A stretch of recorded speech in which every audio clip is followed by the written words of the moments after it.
چین میں چائے کی ثقافتی علامت۔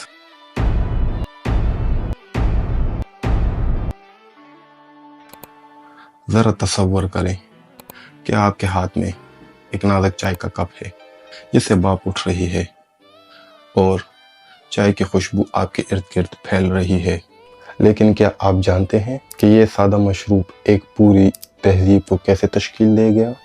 چائے نے کیسے ایک عام پودے سے لے کر چین کی پوری ثقافت کا لازمی حصہ بننے تک کا سفر طے کیا؟ چین میں چائے کی ابتدا کیسے ہوئی؟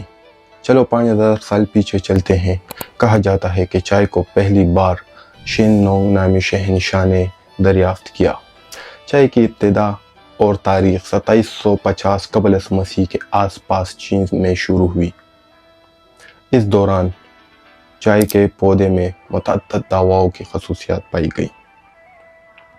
لیجنڈز کہتے ہیں کہ شین ہانگ نام کا ایک شہنشاہ ایک جنگلی چائے کے درخت کے سائے میں بیٹھا پانی ابال کر پی رہا تھا کہ ہوا کے جھونکے نے چائے کے چند پتے اس کے برتن میں انڈیل دیے اور پانی کو ایسا ذائقہ دیا جو اسے مزیدار لگا۔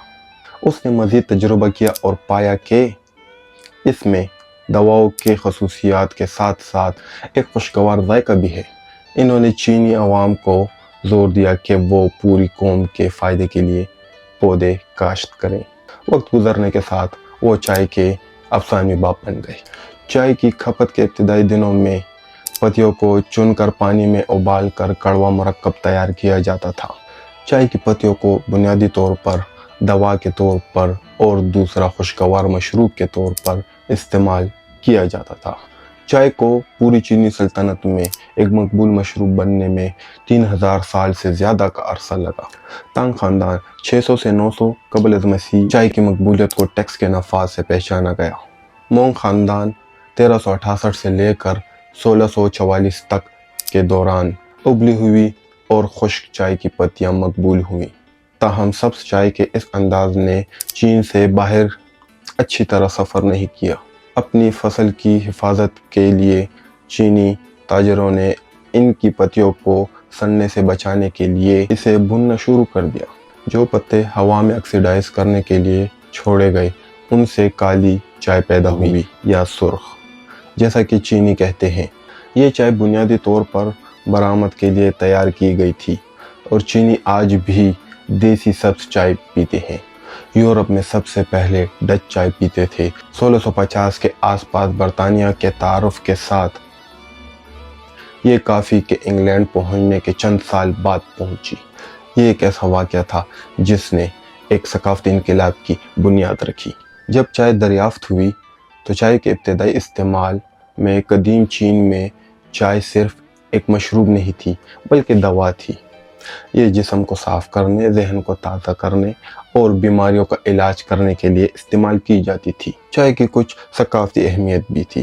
صدیوں کے دوران چائے ایک صحت مند مشروب سے بڑھ کر ایک روحانی ضرورت بن گئی اور مندروں میں داخل ہو گئی۔ بدھ راہبوں نے مراقبے کے دوران جاگتے رہنے کے لیے چائے کو اپنایا، جس سے یہ ایک روحانی ساتھی بن گئی۔ وقت کے ساتھ ساتھ چائے کی تقریبات ایک فن بن گئی جو توازن، ہم آہنگی اور سکون کی عکاسی کرتی ہیں۔ تانگ کے خاندان کے دور میں چائے کا ایک سنہری دور تھا جہاں چائے راہبوں اور حکیموں سے بڑھ کر ایک سماجی رجحان بن گئی۔ راہبوں اور حکیموں کے بعد شاعروں نے بھی اس کی خوب پذیرائی کی۔ شاعر لو یو نے چائے کا کلاسک لکھا جو چائے کی تیاری، اہمیت اور فلسفے پر دنیا کی پہلی کتاب تھی۔ اب چائے روحانیت اور روزمرہ کے درمیان ایک پل بن گئی تھی۔ اب چائے بطور مہمان نوازی بھی پیش کیا جانے لگا، لیکن چائے صرف راہبوں اور شاعروں کے لیے نہیں تھی۔